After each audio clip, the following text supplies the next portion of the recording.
¡Ay, ay, ay!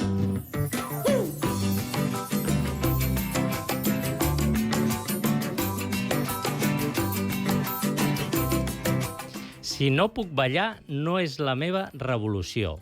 Durant els anys 80 a Nicaragua, la revolució sandinista es va prendre molt a pit a aquesta cita d'Emma Goldman. La música, la poesia, el teatre, el ball es van convertir en espais massius d'expressió i de recuperació de la identitat nacional i en eines que promovien els valors de la justícia social que prometia la revolució. Gairebé 50 anys més tard, però, el partit que va liderar-la, el Frente Sandinista de Liberació Nacional, han pres una deriva autoritària que ha colpejat amb duresa el món de la cultura.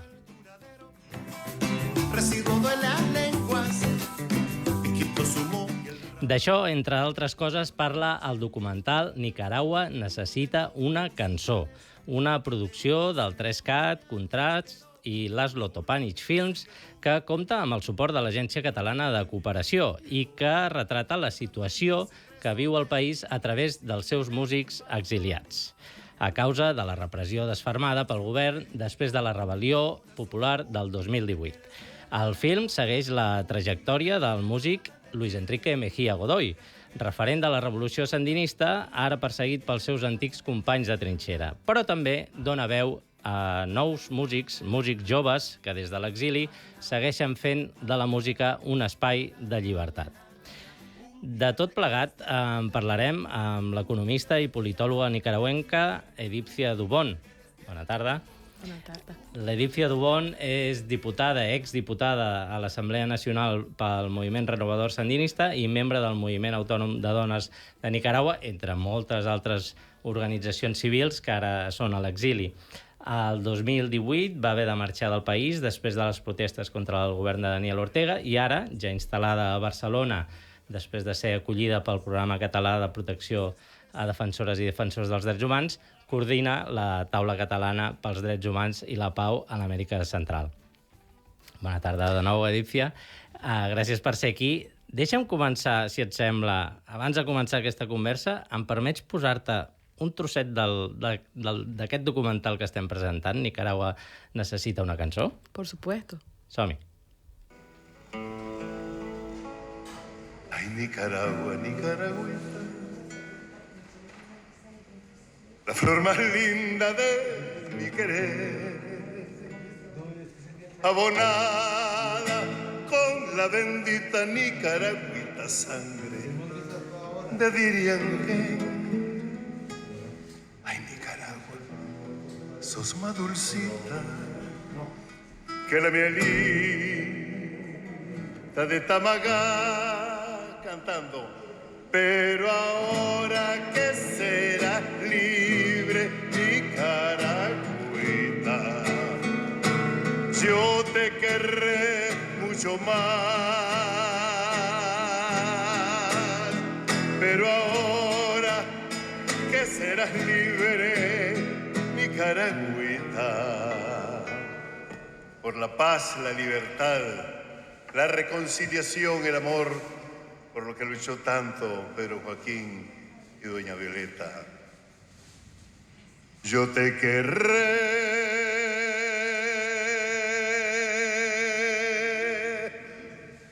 mucho más. ¡Viva doña Violeta!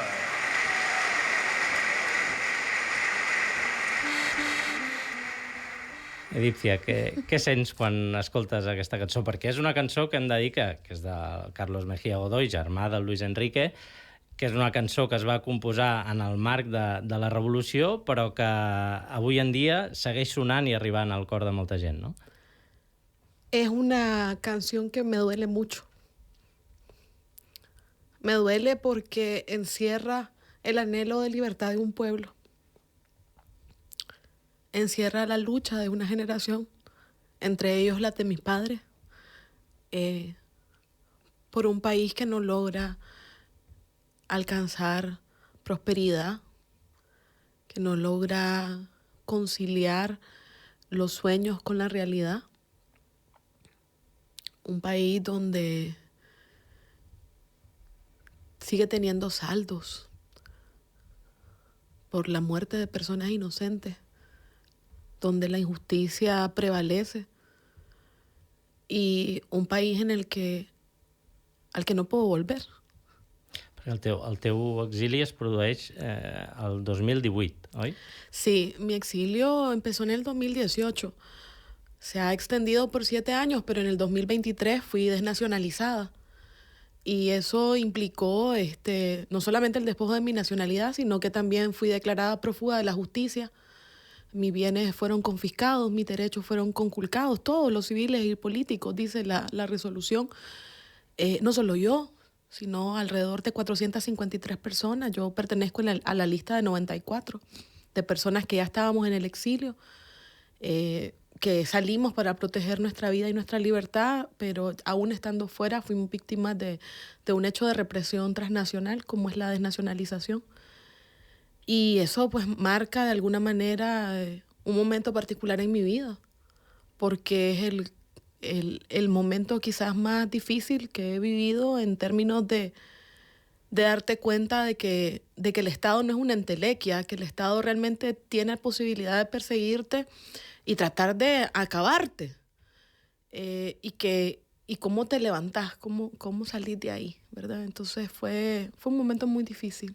Ha sido quizás de estos 7 años de exilio inimaginable el momento más complicado. I de quina manera acompanya la música nicaragüenca aquests moments? Mira, la música nos acompaña para que las lágrimas afloren, para que el dolor drene y de alguna manera también al final del llanto hay un confort, te reconforta, ¿no? Te sentís un poco más liberado. O sea, estamos ahora grabando esto. Ayer era el Día de la Purísima y al final del día a mí me hacía falta oír la música de la Purísima nicaragüense.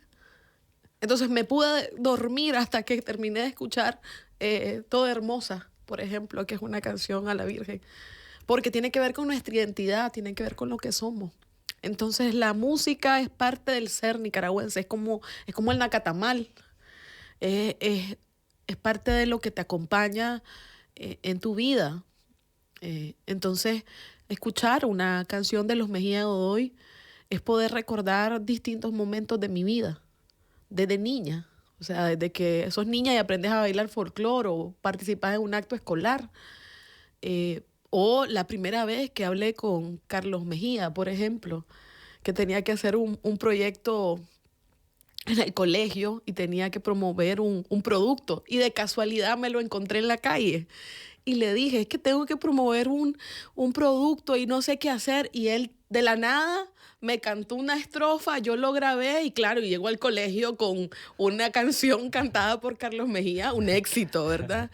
Entonces, son momentos, ¿no? que se te quedan clavados en el alma y en tu vida. Ellos creo que están... los Mejía Godoy son parte transversal de la historia de la vida de los nicaragüenses. Su música nos acompaña permanentemente. Abans parlàvem de la desnacionalització, que és com una mort civil, diguéssim, no? d'aquests nicaragüencs que suposen el govern de Daniel Ortega.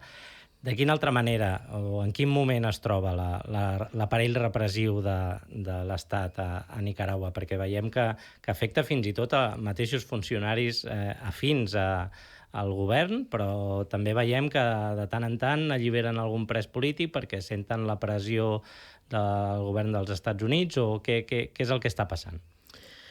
Mira, yo creo que están en un momento de agotamiento en el sentido de que vienen las próximas elecciones del 2027. Hay presión por qué va a pasar en Nicaragua. Daniel Ortega es un octogenario, al igual que Rosario Murillo, quizás un poco más joven que él, pero ya no gozan de la misma fuerza física, vital de una persona joven. Y hay como una presión sobre cuál es el destino de ese régimen político. Ellos han estado tratando de construir una sucesión tienen un gran problema. Sus hijos, aunque ellos los quieran investir de autoridad, no gozan de reconocimiento público, no tienen carisma, no se han juntado con la gente en Nicaragua, o sea, no tienen nosotros decimos el feeling, no tienen esa cercanía con el pueblo. Entonces, no tienen un liderazgo natural ni un reconocimiento de la gente. Entonces están en una situación complicada de cómo avanzar en su mantenimiento en el poder, porque no logran construir un liderazgo que lo suceda. Y creo que ese es el principal problema. Quieren subordinar a sus bases a sangre y fuego, a que obedezcan el designio de ellos. En este caso, si van a optar al final por uno de sus hijos, o si va a ser la misma doña Rosario, que de alguna manera tampoco goza del respeto de la gente.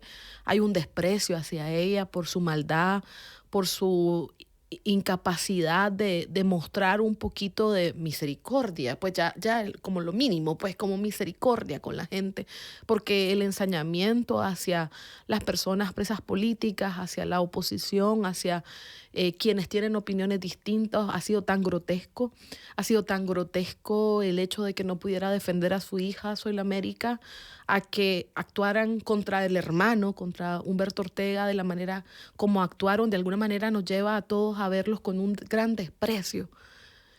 Porque ni la mafia, pues cuando vos mirás El Padrino, ves que hay un respeto a la familia, y aquí ni eso.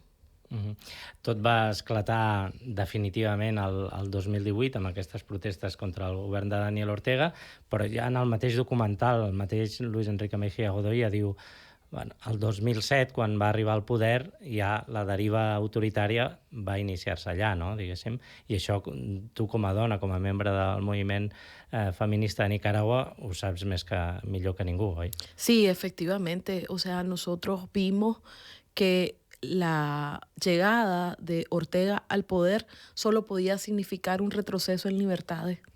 Esto estuvo acompañado de persecución rápidamente en el 2008 al liderazgo de mujeres en Nicaragua, particularmente el Movimiento Autónomo de Mujeres.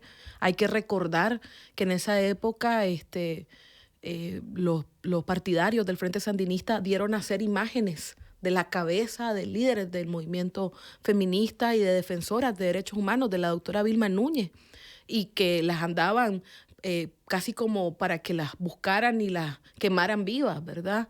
O en las protestas del 2008, del 2009, la violencia con la que actuaron frente a quienes demandábamos elecciones justas y transparentes, frente al fraude electoral del 2008, frente al fraude de las elecciones regionales del Caribe en el 2009, después frente a la posibilidad de que hubieran reformas a la Constitución, que hubo un esfuerzo también de la sociedad civil con los actores políticos para contener esa determinación de acumular más poder. Vimos cómo fueron paso a paso apoderándose de la policía y mediatizándola para que los grupos paramilitares y los partidarios de ellos se convirtieran en agentes de control social y de control político. I ara, davant d'aquesta situació, què fem? Perquè tu ho dèiem a l'inici, coordines la taula catalana pels drets humans i la pau a l'Amèrica Central. No sé, ens pots explicar què és aquesta taula i quin objectiu té?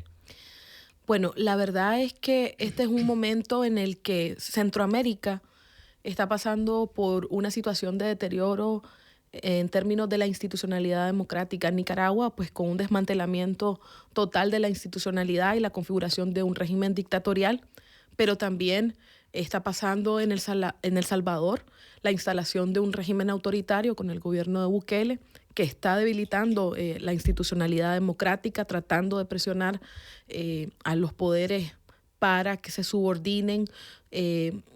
Hay un estado de excepción en el que se ha capturado a más de 80,000 personas, en el que hay una persecución a defensores de derechos humanos, a defensores de la tierra, a liderazgos LGBTIQ+.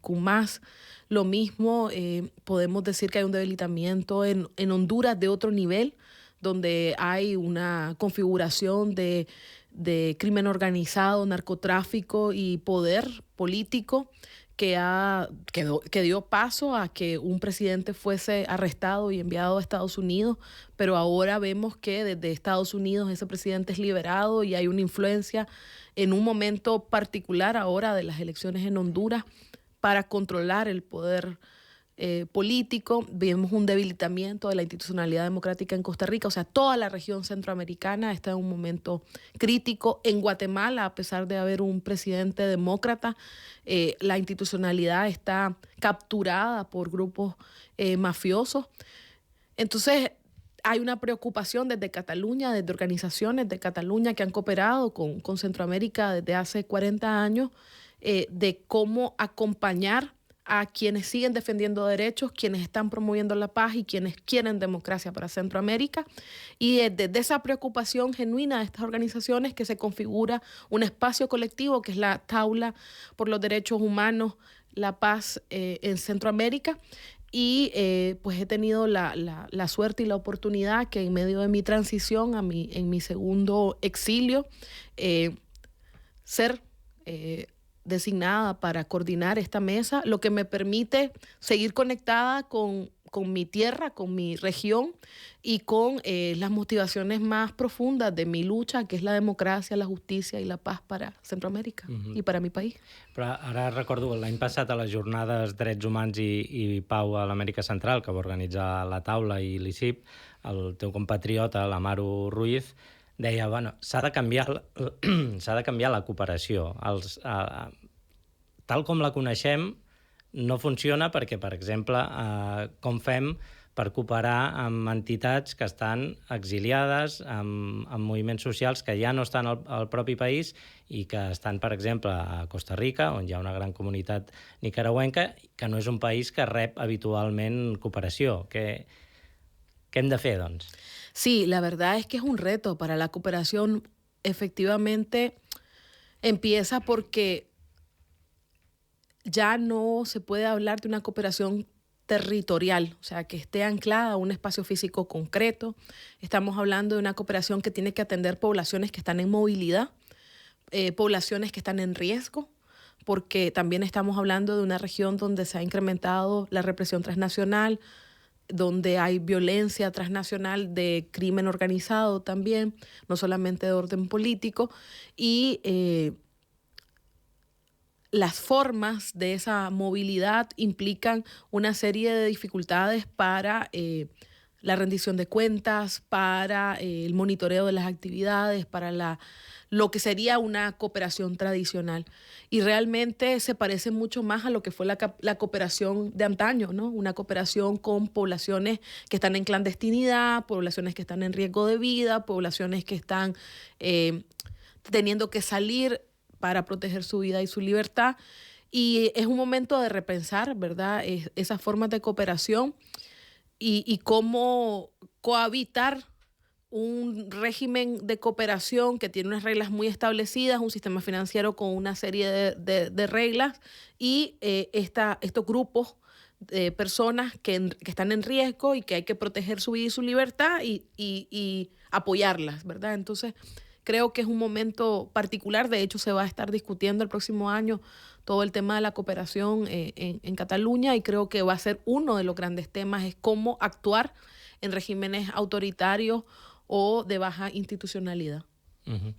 No sé si preguntar-te si tens esperances en el canvi a Nicaragua, perquè entenc que sí, però no sé en quin termini i què ha de passar perquè hi hagi canvis a Nicaragua. Mira, mi esperanza está puesta en la gente.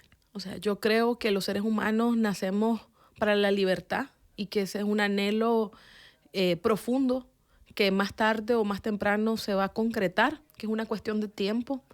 Creo que el régimen, en el caso de Nicaragua, nos ayuda mucho porque es tan opresivo y tan grotesco que cada vez que atropella, lo que hace es abonar a su salida.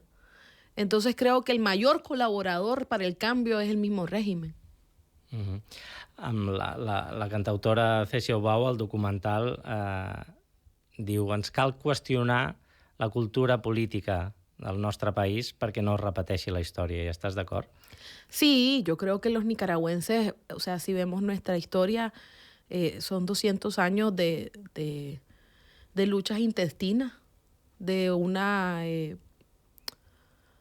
una sociedad que ha vivido de guerra en guerra. La única cosa positiva que yo rescato de este proceso tan duro ha sido que hemos optado por que sea una salida cívica y pacífica. Estamos desafiados para dialogar, estamos desafiados para construir una apuesta de cambio para el país.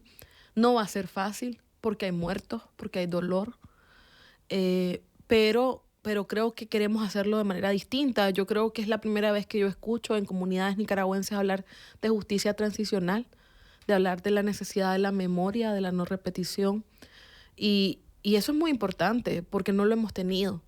Y yo creo que parte del drama que nosotros estamos viviendo es porque no hubo eso, porque no hubo justicia, porque no hubo memoria. Y ahí hay un desafío. Y es un desafío no solamente para Nicaragua. Yo creo que las sociedades en distintos momentos históricos hacen estas transiciones y depende de cuánto esfuerzo hagas por construir memoria para evitar la repetición. Y yo creo que eso es fundamental. Y lo otro creo que es la educación. O sea, en un país como el nuestro, donde hay una tan baja inversión en educación, es lógico que tengamos la cultura política que tenemos.